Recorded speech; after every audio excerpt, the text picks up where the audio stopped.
On this episode of I Play With Knives, we review the Microtech Troodon Mini clone from DHgate. And please subscribe, it would mean a lot. Okay, go ahead and open up your DHgate app and search for Microtech Troodon Mini. You're going to get some full-size Troodons in here, but you know what you're looking for. You're looking for the small ones. So the ones I found ranged from about $32 to $35, and there was a good selection, different offerings and colors of black and white, whatever. And I bought one in a Tonto blade configuration in black, and it was about $32. And you can see the one I bought from Loaded Tech here. And on the right hand side, you can see from Blade HQ the real thing for about $300. About 3 weeks later. Alright, finally got this in. It was about 3 weeks, not that bad.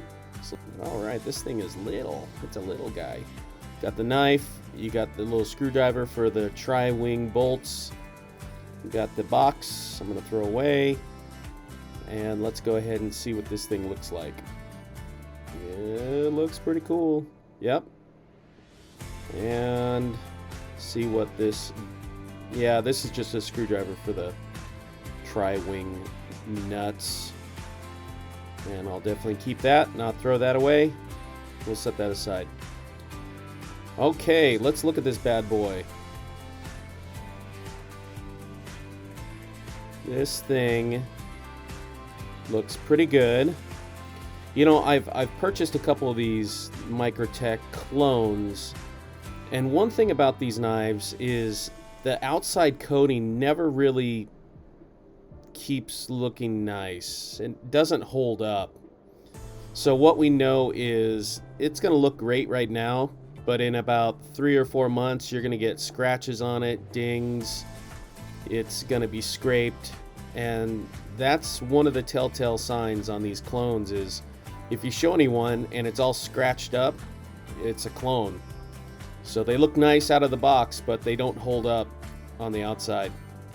As for the little X button, it looks alright. It's probably cast, not milled. And the same thing goes for this window breaker. It's probably a cast piece. And if anyone knows anything about these minis, they were designed for the California market because the blade is under 2 inches long.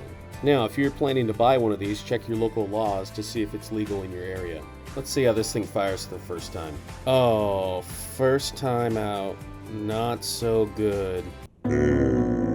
Let's see if it's a fluke. Yep. Yeah, it's probably just not oiled up or something like that, so it should be fine.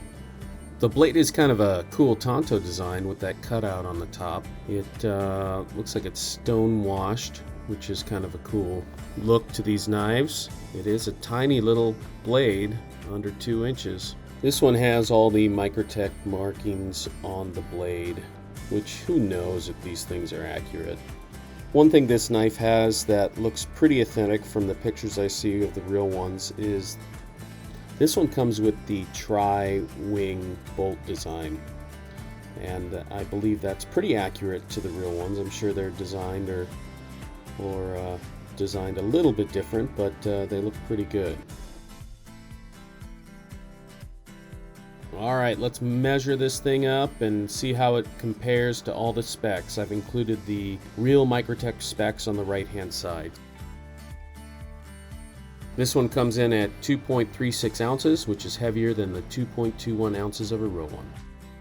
Let's go ahead and take a look at the length of this thing. We know this is under a 2-inch blade. The actual handle is about 3.15, which, yeah, it's about accurate there.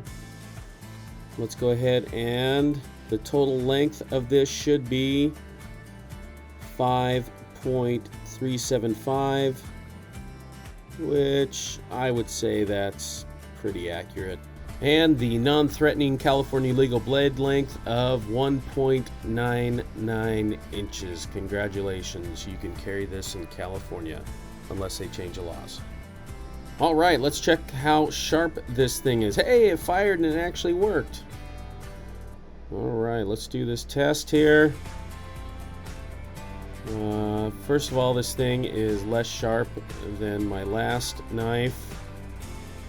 and this knife needs some work.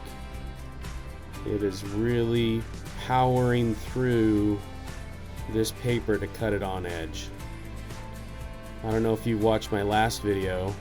That Benchmade clone was sharp out of the box, unlike this thing, which is not. This knife needs some work. You know, it's just kind of tearing and pushing the paper around. I bet if you spent some time in this with a whetstone, it could be pretty sharp, but out of the box, this thing is not very good, and you need to work on this thing if you plan on making it sharp. Okay, overall this thing it's a cool little knife. I mean, it's designed for a certain market. Would it be my first choice? No. For a little tiny 2-inch blade, it's a little bulky, but I understand the market and how it was designed. It's kind of cool, but I don't know if it's cool enough to carry it every day. I would like something a little bit bigger, but if you live in one of those states that restrict blade length, it may be a good option for you. I'm concerned that this little thing won't keep working every day, so we'll see. Now, as for my theory that these are rental knives, to see if you like them, this would be a great way to save some money because I didn't really like this knife, which means I'm not going to spend $300 for a real one. Thank you everyone for watching this video and supporting us. If you like this video, please like it and don't forget to subscribe and leave a comment down below if there's a specific knife you'd like me to review. Keep them sharp and take it easy.